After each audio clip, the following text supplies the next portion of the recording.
There are different ways to graphically represent the geometry within the viewports.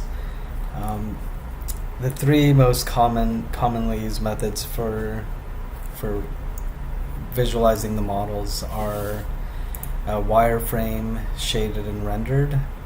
Rhino provides other options as well, but if we expand the tools within the viewport, we'll see that we can switch to a wireframe, which is basically just the curves of a surface.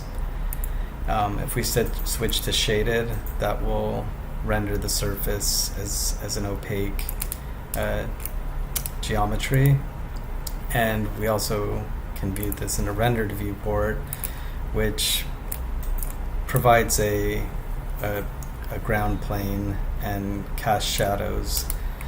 So I'll switch this back to shaded and just go over some navigation tools. Within the perspective view, we can zoom in and out with the scroll with the middle mouse button.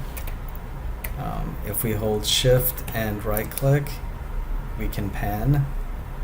And if we just hold the right mouse button down, we can orbit and rotate around the model. Within the other views, because these are two-dimensional orthographic projections, we can scroll in and out with the middle mouse button, hold shift and right click to pan. And these navigation tools are also under the standard tab, and we can see there are commands to pan, rotate, or zoom in and out of the model.